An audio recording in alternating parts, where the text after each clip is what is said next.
Oke, halo semua, perkenalkan nama gue Hadi, dari Teknik Komputer UI angkatan 2019. Di sini sebagai tutor core yang akan mengajarkan aljabar linear. Gue sebagai tutor core mengajarkan aljabar linear, dasar pemrograman, serta kalkulus. Kali ini kita akan membahas soal, diktat dari BMFT UI, berisi 3 nomor dan video pertama ini akan menjelaskan, nomor 1 dari soal tersebut. Oke. Jadi ini soal pertamanya. Jadi di soal pertama ini kita akan, kita memiliki sebuah matriks, namanya matriks A. Dan matriks A ini, yaitu 1304 gitu kan. Kita ingin menentukan, rank, kita ingin menentukan rank-nya, itu menentukan basis ruang, lalu kita akan menentukan basis ruang kolom. Nah, oke, sekarang gua mau mengerjakan soal, A terlebih dahulu. Zoom in sedikit. Nah, pertama kita punya matriks A, 1, 3, 0, 4, kayak gini. Nah, apa sih sebenarnya rank itu? Rank itu adalah, baris atau kolom yang memiliki, leading one, seperti itu. Nah, nulitas adalah sebaliknya, adalah baris atau kolom yang tidak memiliki nulitas. Oke, jadi kita pertama kalau ingin mencari rank dan nulitas, kita ingin mengubah matriks, apa itu dalam bentuk, echelon format terlebih dahulu, supaya lebih mudah. Nah, jadi kita punya matriks A, 1, 3, 0, 4. Nah, untuk mengubahnya ke dalam bentuk echelon form, kita ingin, mengurangi baris 2 dengan baris 1. Dan kebetulan ketika baris 2 dikurangi dengan baris 1, ini hasilnya, eee, akan menghasilkan leading one. Jadi gini, baris 2 sama dengan oke, baris 2 dikurang baris 1, maka hasilnya 1, 3, 0, 1. Nah, 0 kurang 1 gitu kan, 0 kurang 1 0, 4 kurang 3 1. Nah, ini adalah bentuk echelon form-nya. Nah, sekarang seperti yang tadi udah gue bilang, rank itu adalah baris atau kolom, di sini kita bahasnya kolom aja, kolom yang, memiliki leading one. Nah, di sini kalau kita bagi sesuai kolom ya, kita ganti warna deh, kita ganti merah misal. Kita bagi sesuai kolomnya, maka akan terdapat 2 leading one di sini, 2 leading one. Artinya, rank dari matriks A ini adalah 2, karena terdapat 2 leading one terdapat di kolom tersebut. Nah, karena kenapa tadi gue bilang pakai kolom, karena terdapat sebuah teori yang, bilang nih, kalau misalnya sebuah matriks, gue kasih warna ini deh, matriks atau ini, matriks yang memiliki kolom n, kolomnya kolom n, maka rank ditambah dengan nulitasnya atau nullity sama dengan n, kayak gitu. Ini gue coba giniin dulu. Nah, di atas kan kita udah sempat bilang nih, kalau, rank dari matriks A ini ada 2 karena ada 2 leading zeros. Ya udah, berarti kita bisa tulis lagi nih, rank-nya itu ada 2. Nah, kolom dari matriks 2 kali 2 ini kan ada 2 ya, 2 tambah nullity dengan 2, maka nulitasnya atau nullity-nya adalah 0, kayak gitu. Bisa dilihat juga, bisa dibuktiin juga kalau nggak ada, kolom yang nggak punya leading zeros, seperti itu. Oke, A selesai, lalu kita ke B. Kita ingin mencari basis ruang baris A, terus yang C kita cari ruang basis kolom. Oke, kita ke B sekarang. Nah, di B ini Untuk mencari ruang baris A dan kolom A, kita akan menggunakan, bentuk echelon form-nya lagi. Nah, di sini kita kan punya bentuk echelon form ya, 1301. Tulis lagi deh, sebelum nulis B. Echelon form 1304 gitu. Nah, sesuai namanya, kita ingin cari pertama ruang baris. Maka kita akan membagi matriks echelon tersebut menjadi, baris-barisnya gitu.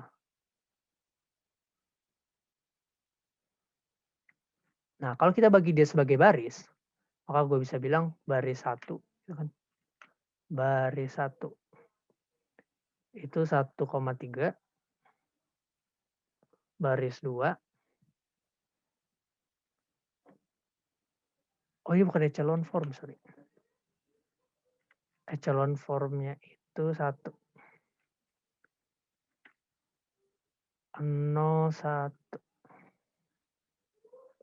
Nah, basis ruang baris artinya adalah, baris tersebut masing-masing memiliki leading zeros.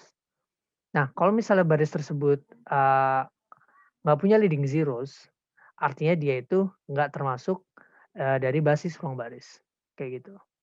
Nah, kebetulan nih, 2 baris ini memiliki leading zeros masing-masing. Maka keduanya, B1, B2 adalah basis dari ruang baris.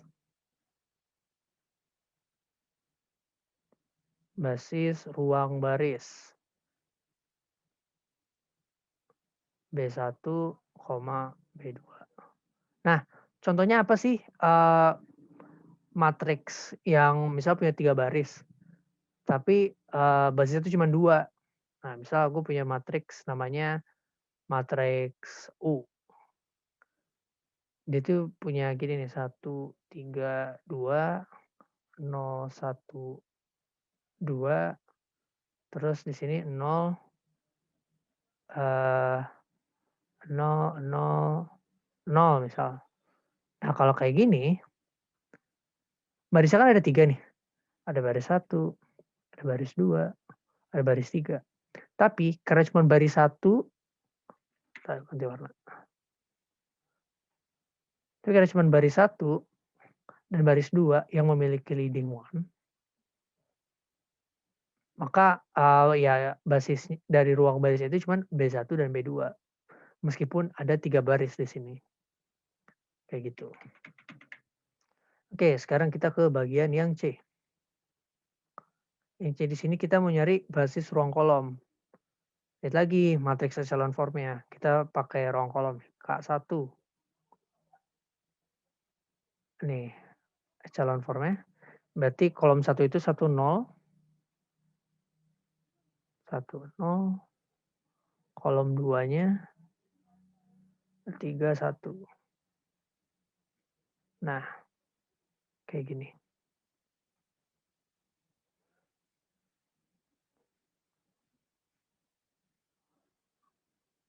Oke, sama seperti sebelumnya gitu kan, mmm, karena mereka berdua ini, memiliki leading one kayak gitu, maka keduanya juga merupakan ruang baris. Konsepnya sama seperti yang B, jadi asalkan mereka itu memiliki leading one, maka mereka termasuk, basis dari ruang kolom.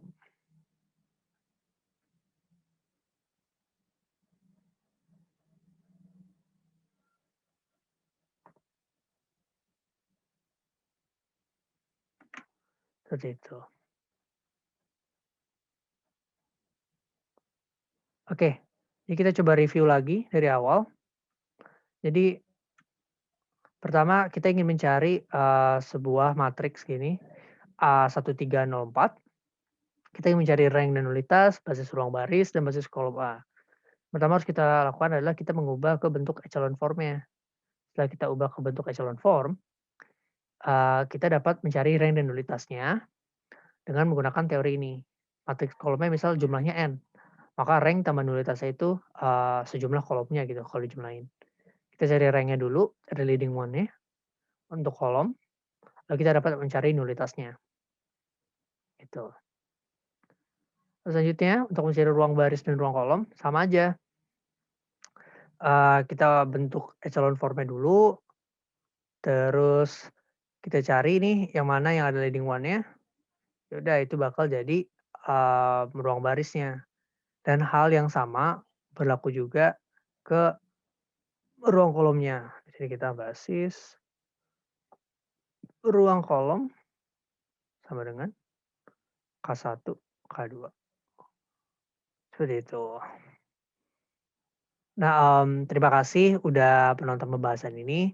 Semoga dari pembahasan ini bisa ngebantu kalian baik di UTS, di UAS, atau dimanapun kalian membutuhkan materi ini.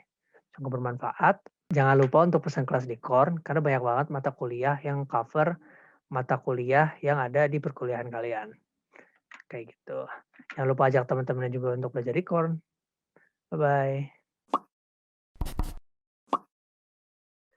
Oke, halo perkenalkan semua. Nama gue Hadi dari Teknik Komputer Fakultas Teknik Universitas Indonesia tahun 2019.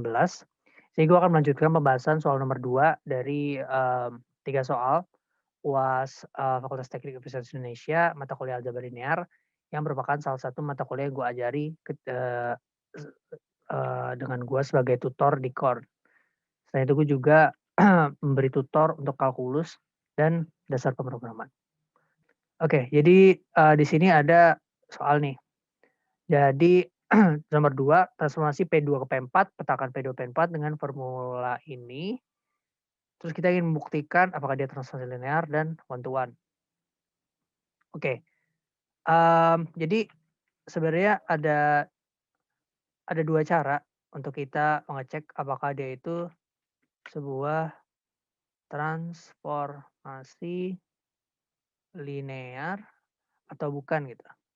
Cara pertama itu kita tes apakah transformasi U tambah V sama dengan transformasi U ditambah transformasi V. Terus yang kedua, apakah transformasi jika kita memiliki sebuah transformasi yang di dalamnya itu dikali sebuah konstanta C, maka hasil itu akan sama seperti C, T, V. Kayak gitu. Nah, sebenarnya untuk transformasi yang ini karena dia itu variabelnya ada di dalam satu kurung gitu ya, maka ini akan selalu bernilai benar. Nah, untuk memenuhi transformasi linear, dia harus memenuhi keduanya. Kita tahu ini tuh nilainya udah benar. Coba aja kalau misalnya kalian punya P2X ini itu sama aja kayak 2PX gitu. Terus kalau misalnya P2 kali ini sama aja kayak 2 kali P gini. Maksudnya poinnya kayak gitu. Oke, kita fokus ke bagian yang pertama aja nih. Nah, misal kita punya U dan V-nya, itu misalnya U-nya itu PX, terus Q-nya itu U dan V.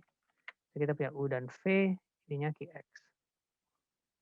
Nah, berarti kita mau coba nih transformasi yang pertama, U tambah V. Berarti transformasi antara PX plus QX. Ini kan. Nah, transformasi dari PX sendiri itu adalah PX kuadrat plus 1. Gitu kan. Nah, berarti kalau misalnya kayak gini, dia PX kuadrat plus 1 ditambah QX kuadrat plus 1.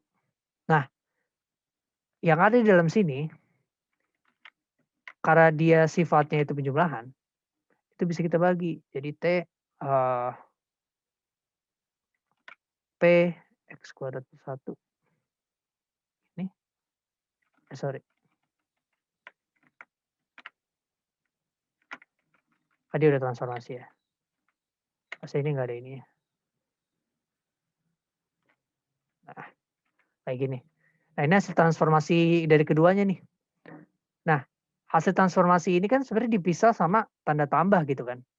Nah, sebenarnya kalau misalnya kita nggak jadi satu kayak gini, hasilnya itu akan sama aja kayak kalau misalnya kita T, PX ditambah sama T, QX. Kayak gitu. Ini sama kayak T, PX, QX. Sama aja. Nah, artinya yang tadi kita udah define di atas ini, itu juga berlaku untuk transformasi ini. Makanya transformasi ini bisa disebut transformasi linear. Kayak gitu. Oke, lanjut ke bagian yang B. Buktikan kalau dia itu transformasi one to one. Nah, jadi sebenarnya kita harus tahu dulu sebenarnya one to one itu apa. Jadi kita nggak perlu ngapal rumus atau apapun, asalkan kita tahu apa itu one to one, artinya kita nggak perlu selalu ngehafal lah kayak gitu. Nah, one to one ini artinya apa sih? Jadi setiap pasangan atau setiap input transformasinya itu akan selalu memiliki nilai unik kayak gitu. Jadi nggak boleh ada nilai yang sama sebagai output. Nah, apakah transformasi ini kayak gitu? Nah, coba kita pakai angka-angka yang kecil dulu deh. Coba misal kita mau X, misal sama dengan 1 gitu kan. Berarti ini P1 transformasinya, ini transformasi P1 berarti P1 tambah 1 gitu kan, 1 kuadrat tambah 1 kan P2 gitu, transformasi dari P1. Nah terus kalau misalnya kita X2 T P2 P 2 kuadrat gitu ya, 2 kuadrat tambah 1 di P5. Ini kalau misalnya angkanya terus-terusan positif, ya dia bakal selalu naik nih, kayak gitu. Nah, kalau misalnya P-nya 0 coba, kalau misalnya X-nya 0, kemudian T, P0, berarti kan P 0 kuadrat tambah 1, P1, gitu kan. Nah, kita udah cobain bilangan 0, bilangan 1, 2, sampai seterusnya. Nah, gimana coba buat bilangan negatif? Coba X min 1, X sama dengan min 1. Kita coba transformasi min 1, P min 1 kuadrat plus 1. Ternyata dia sama kayak transformasinya sih X1. Udah kita kerjain di atas. Gitu. Nah, gimana kalau buat min 2? X min 2. T, P min 2, kan P min 2 kuadrat tambah 1. P5. Sama kayak si yang ini. Artinya, dengan input yang berbeda, dia itu ternyata bisa ngasilin transformasi yang sama gitu loh.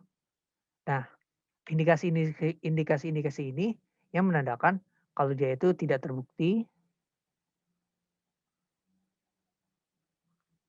one to one. Kayak gitu. Oke, sekarang kita coba review lagi. Jadi ada soal transformasi dari P2 ke P4, petakan P2 P4 dengan formula seperti ini. Oke, kita ingin tunjukkan apakah dia termasuk transformasi linear atau bukan, dan ingin membuktikan kalau dia itu transformasi one on one atau bukan.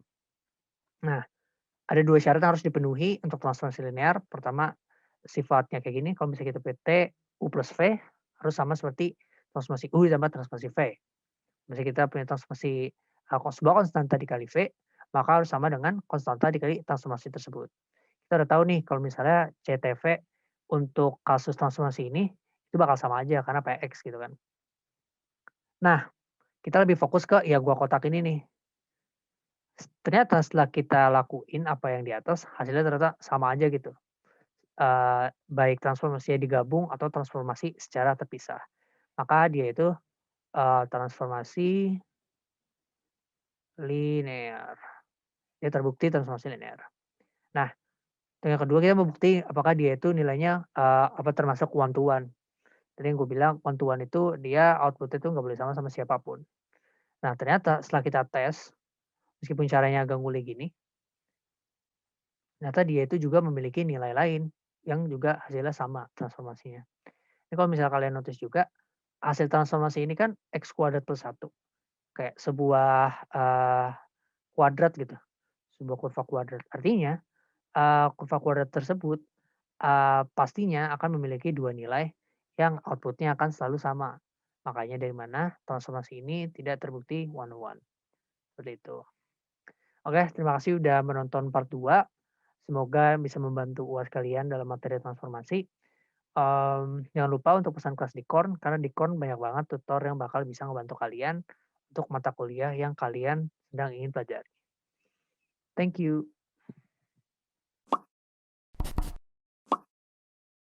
Halo semuanya, perkenalkan nama gue Hadi, dari Teknik Komputer UI angkatan 2019.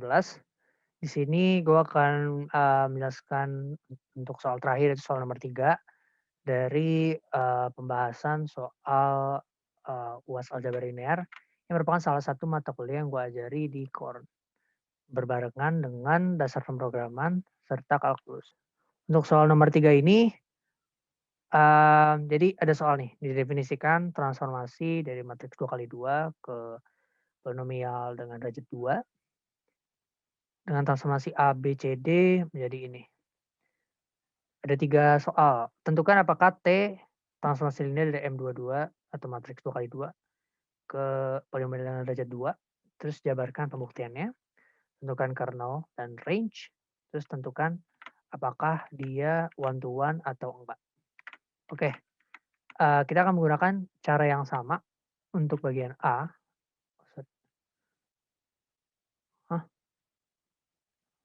Oke. Pada bagian A, gue akan menggunakan cara yang sama seperti nomor 2, yaitu T bagian T U plus V sama dengan T U plus TV gitu. Oke, kita misalkan transformasinya ini T atau U-nya itu adalah A1, B1, C1, D1. Terus V-nya itu A2, B2, C2, D2.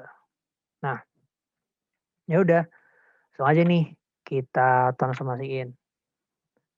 Transformasi dari A1 tambah A2, A1 tambah A2, gitu kan. Sini B1 tambah B2, C1 tambah C2, D1 tambah D2. Kayak gitu. Oke. Sama dengan U, itu kan tapi transformasi dari A1, B1, C1, D1 ditambah sama transformasi transformasi dari A2, B2, C2, D2. Nah, udah nih, langsung bisa kita jabarin aja gitu kan. Ngikutin dari hasil transformasi di atas gitu. Kalau A, dia derajatnya 1 gitu kan. Kalau B itu derajatnya 2, A derajatnya 0, B derajatnya 1, X kuadrat itu derajatnya 2. Karena A itu derajat X pangkat 0, jadi nggak ada X-nya. Oke, dari sini A1 plus A2 ditambah sekali lagi ke atas B1 tambah B2 X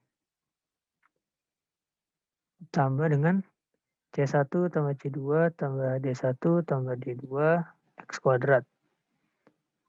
Gitu kan.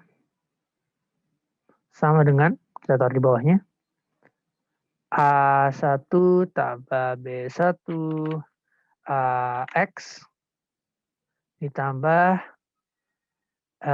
C1 tambah D1 X kuadrat ditambah A2 ditambah B2X ditambah C2 tambah D2 X kuadrat. Nah, kalau kita lihat, ini kan A1 A2 ya, A ditambah A1 A2. Ini tuh bisa diubah jadi kebentuk yang ada di sama kanannya sama dengan. Artinya kalau kita urai di bagian kiri ini, itu akan sama kayak di kanan. Kalau kalian lihat nih, A1-nya gitu. Kalau kita urai, bakal jadi A1, A2-nya ada A2. B1 plus B2, ini kan sama aja B1 kali X, ditambah B2 kali X, C1 tambah C2, tambah D1 tambah D2 gitu. Mereka sama-sama dikali X kuadrat. Jadi sama aja, C1 tambah D1, C1 tambah D1, C2 D2 di sini. Maka artinya karena sesuai dengan yang teori sebelumnya, maka mereka itu terbukti termasuk transformasi linear. Transformasi linear. Oke, sekarang ke bagian B. Tentukan kernel dan range. Oke. Oke. Jadi kita ingin nentuin kernelnya. Nah, buat yang belum tahu apa itu kernel, jadi kernel itu bisa dibilang kayak ruang kosongnya, apa yang membuat dia jadi nol atau biasa disebut dengan nullity kayak gitu. Nah, artinya semua transformasi itu harus nol gitu. Jadi A, B, C, D yang nanti akan ditransformasikan itu harus nol semua. Sehingga nanti akan menghasilkan A ini apa hasil transformasinya itu nol semua. Kan hasil dari transformasinya itu nih, ini gue garisin dulu deh. Hasil transformasi dari A, B, C, D itu kan gini ya. Hasil transformasi dari ini, itu tuh A tambah BX tambah C plus D. X kuadrat. Nah, ini A-nya harus sama dengan 0. B harus sama dengan 0. C plus D sama dengan 0. C plus D sama dengan 0 artinya C sama dengan D sama dengan 0. Nah, artinya kernelnya itu 0 semua nih. Kernelnya itu A, B, C, D dan mereka 0 semua. Artinya dari ini itu adalah matriks 0 atau bisa kita sebut kernelnya karena dari transformasi ini itu adalah 0. Nah, karena kernelnya 0, maka range dari semua transformasinya itu adalah bilangan real. Kayak gitu. Range-nya itu bilangan real. Oke. Nah, lanjut ke yang terakhir. Tentukan apakah T itu one to one. Oke, gue coba bahas di sini.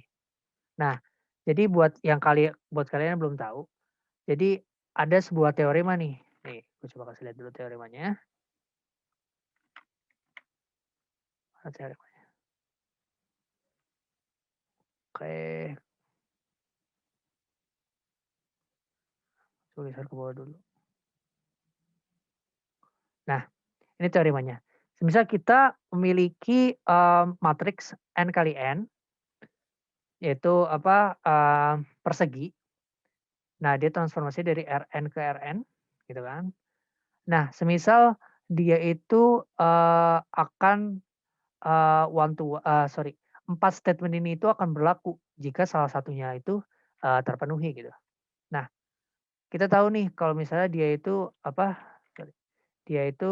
kernelnya 0. Maka karena kernelnya 0, maka dia itu pasti one to one kayak gitu. Contoh lainnya kalau misalnya dia itu invertible, maka dia itu pasti kernelnya 0, range-nya ini, dan dia juga pasti one to one. Berdasarkan teorema ini, karena kernel yang kita dapat tadi 0, maka transformasi ini one to one. Kayak gitu. Oke, sedikit review. Jadi kita ada soal untuk transformasi dari matriks 2 kali 2 ke polinomial berderajat 2. Kita ingin menentukan transformasi linear dan jabarkan pembuktiannya, tentukan kernel dan range, serta transformasi one to one-nya. Nah, dengan cara yang kita dapat dari nomor 2 tadi, kita bisa menggunakan pengecekan transformasi linear. Dan setelah kita cek, ternyata mereka itu benar nih merupakan transformasi linear. Lalu selanjutnya, kita ingin menentukan kernel dan range. Nah, karena di awalnya transformasinya matriks, kita bisa cek nih apakah hasil transformasinya itu 0, 0. Ternyata benar, dia bisa bernilai 0, 0 semua, maka kernelnya itu 0 dan range-nya itu bilangan real, begitu. Dan selanjutnya, eee, dikarenakan kita memiliki sebuah teorema nih, kalau misalnya dia itu matriks n kali n atau persegi, maka semua 4 pernyataan ini itu akan selalu bernilai setara. Jadi kalau misalnya invertible, maka kernelnya 0, maka range-nya ini, maka dia juga one to one. Begitu juga sebaliknya, kalau dia one to one, maka dia range-nya ini, dan juga itu. Nah, kita tahu nih, kita sempat, gitu kan, hitung di bagian B, kalau kernelnya itu tuh, 0, maka dari itu, dia juga bersifat one to one, seperti itu. Oke, terima kasih udah menonton pembahasan dari gua.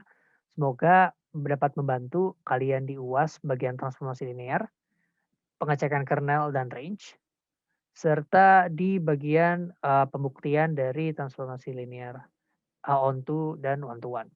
Oke, sekian dari gua. Jangan lupa untuk memesan kelas di Korn, karena di Korn banyak banget, mata kuliah yang bisa kalian temuin untuk membantu menunjang perkuliahan kalian. Sekian dari gua, terima kasih, bye.